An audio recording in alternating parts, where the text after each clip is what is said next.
মাননীয় প্রধান উপদেষ্টা, প্রথমে আমাকে এখানে ইনভাইট করার জন্য আমি আজকের আয়োজক সংস্থা ইউনাইটেড নেশনস অর্গানাইজেশনের কান্ট্রি অফিসকে আমি ধন্যবাদ জানাচ্ছি।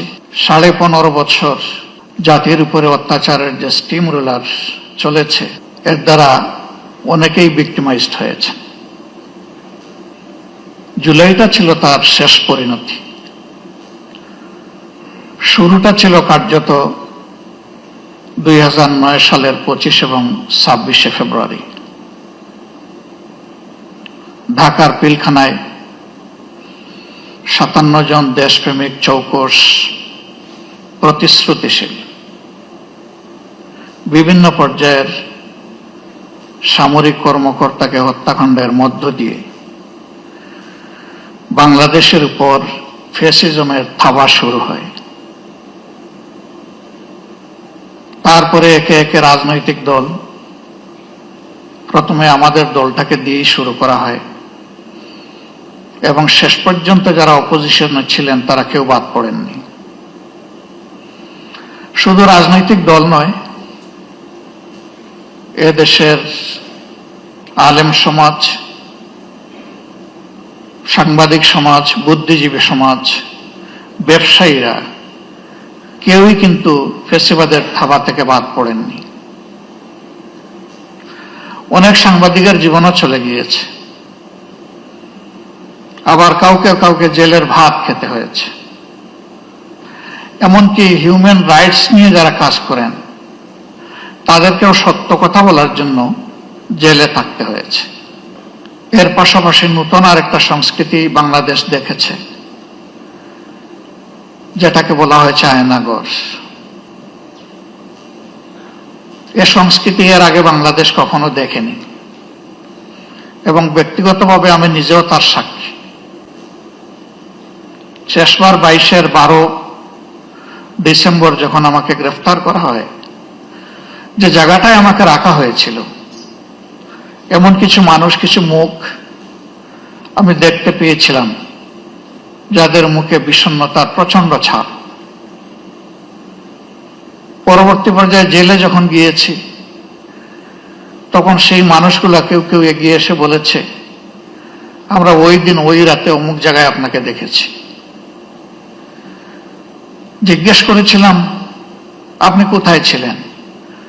বলে যে আমি ওখানেই ছিলাম। কত সময় ছিলেন? হাসতে হাসতে বলে, কত সময় নয়, ঘন্টা নয়, দিন নয়, মাস নয়, আমাকে জিজ্ঞেস করুন আমি কয় বছর ছিলাম। অথচ আমাদের আইনে স্পষ্টভাবে ডিরেকশন দেয়া আছে, কাউকে গ্রেফতারের 24 ঘন্টার ভিতরে অবশ্যই তাকে আদালতে তুলতে হবে।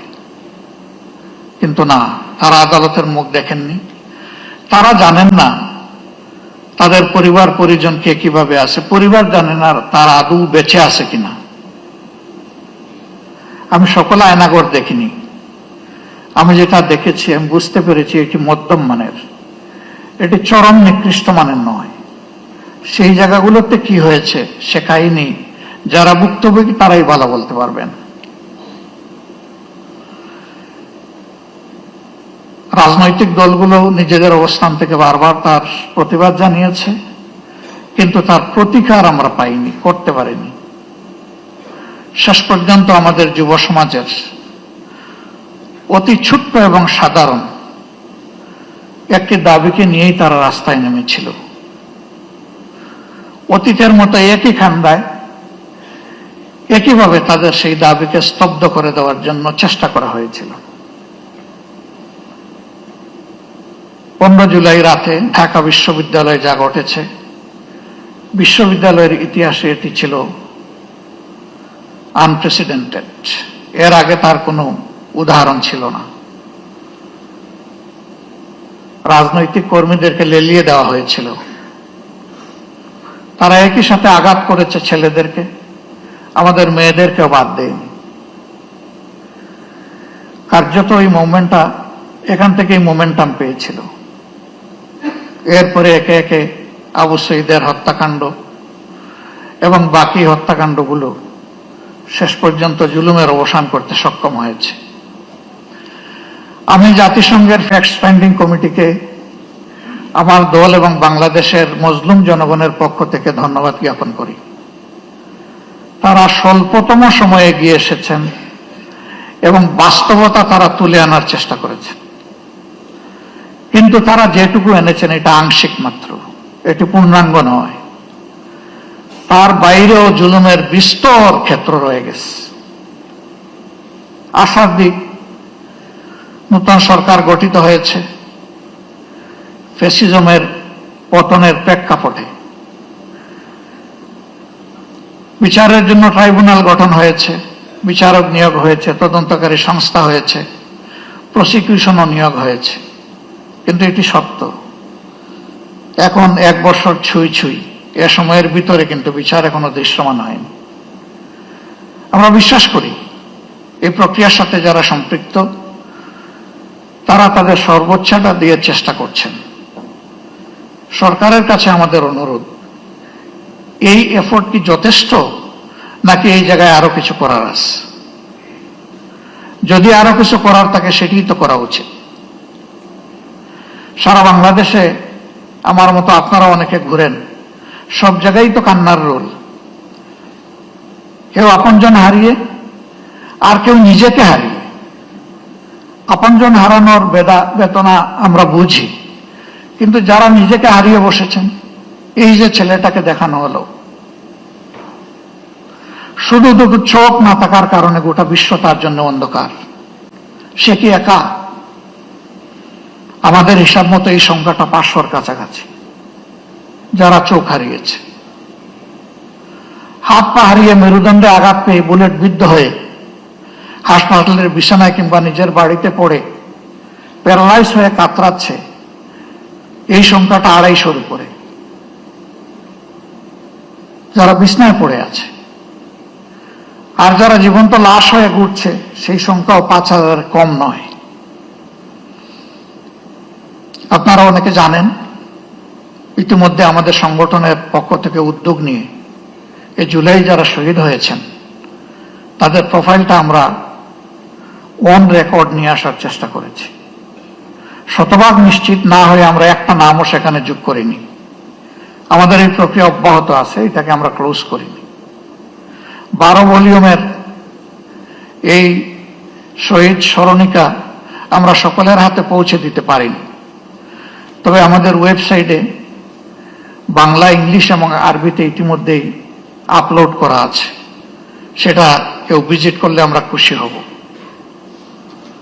আমরা এবার হাত দিয়েছি যারা জীবন্ত শহীদ তাদের জীবন নিয়ে, এই অন্ধ, পঙ্গু, হাসপাতালের বেডে পড়ে থাকা প্যারালাইজড, তাদের বিষয়টা তুলে আনার জন্য।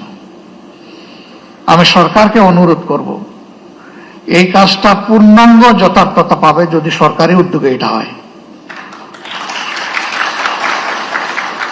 আমরা আমাদের দিক থেকে পূর্ণ সহায়তা দিব ইনশাআল্লাহ।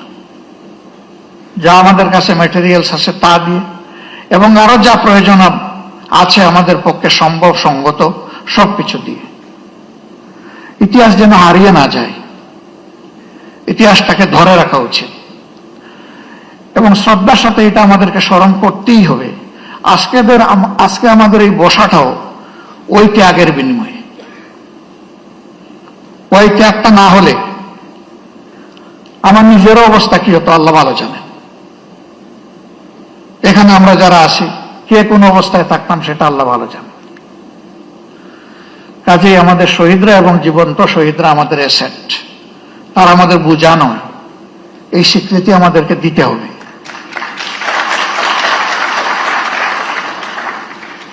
আমাদের সম্পদকে মুখে নয়, বাস্তবেই সম্মান দেখাতে হবে। সরকার এবং জাতির পক্ষ থেকে সেটা যেন নিশ্চিত করা হয়। এ বিষয়ে নিশ্চিত করতে হলে 3টা জিনিস প্যারালাল চলতে হবে: বিচার, সংস্কার এবং নির্বাচন। কিন্তু বিচার আর সংস্কারের আগে যদি কোনো নির্বাচন হয়, তাহলে সেটি আরেকটা ন্যাশনাল ডিজাস্টার হতে পারে, আমরা বিশ্বাস করি।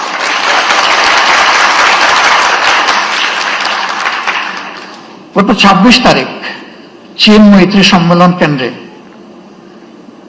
সেখানে শহীদ পরিবার সোসাইটির একটা আয়োজন ছিল, 2-4 জন বক্তব্য রেখেছেন। পুরোটা শুনতে পারিনি আমার অসুস্থতার কারণে, আংশিক শুনে আমি চলে গেছি। তাদের প্রত্যেকে অত্যন্ত সিংহের মতো গর্জন করে বলেছেন, বিচার না দেখা পর্যন্ত আমরা কোনো নির্বাচন দেখতে চাই না।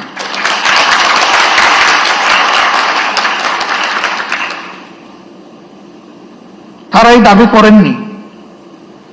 শত শত মানুষ যাদেরকে হত্যা করা হয়েছে, হাজারো মানুষ যাদেরকে পঙ্গু করা হয়েছে, তাদের সকলের বিচার করে তারপরে নির্বাচন হোক, তারা তা বলেননি।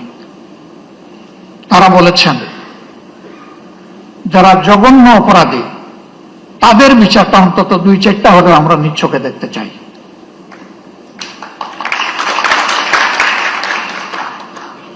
আমরা দেশ এবং জাতিকে ভালোবাসি সবাই। জাতিসংঘ ফ্যাক্টস ফাইন্ডিং এ যে ফ্যাক্টস গুলা তুলে এনেছে, তার সাথে যেগুলা অপূরণ আছে সেগুলাকেও সংযুক্ত করে বিচারটা ঠিকমতো হোক। তবে আমি অত্যন্ত দৃঢ়তার সাথে বলবো যে অবিচার আমাদের উপর করা হয়েছে, দল হিসাবে আমাদের নেতৃবৃন্দকে খুন করা হয়েছে বিচারিক আদালতে। এ ধরনের কোনো বিচারও দেখতে চাই না। বিচারটা যেন শতভাগ ট্রান্সপারেন্ট এবং ন্যায্যতার ভিত্তিতে হয়। এবং পার্সোনালি আমি বিশ্বাস করি ন্যায় বিচার প্রতিষ্ঠিত হলে কোনো অপরাধী পার পাবে না ইনশাআল্লাহ।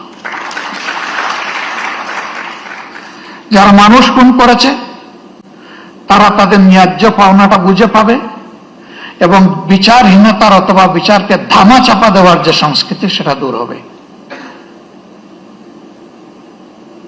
আমরা আমাদের দলের পক্ষ থেকে প্রতিশ্রুতি দিচ্ছি, এই প্রক্রিয়ায় আমাদের পূর্ণ সমর্থন এবং সহযোগিতা থাকবে। জনগণের ম্যান্ডেটের ভিত্তিতে আমরা সরকার পরিচালনা করার সুযোগ পাই অথবা আমরা বিরোধী দলে থাকি, এ বিষয়ে আমাদের ভূমিকা হবে স্পষ্ট, ন্যায্য এবং অকুতভয়। আমরা কাউকে পরোয়া করে কোনো কিছু বলবো না, করবো না। ভয় করব শুধু আল্লাহ তাআলাকে। দায়বদ্ধ থাকবো প্রথমে নিজের বিবেকের কাছে, তারপরে দেশবাসীর কাছে। অন্যান্য দলের পক্ষ থেকে একই প্রতিশ্রুতি আসুক তা আমি প্রত্যাশা করি। কেউ না কেউ তো আগামী সরকার চালাবে, তাহলে যারাই চালাক তারা যেন জাতির এই আমানত রক্ষা করে, আমরা যেন বিশ্বাসঘাতক না হই।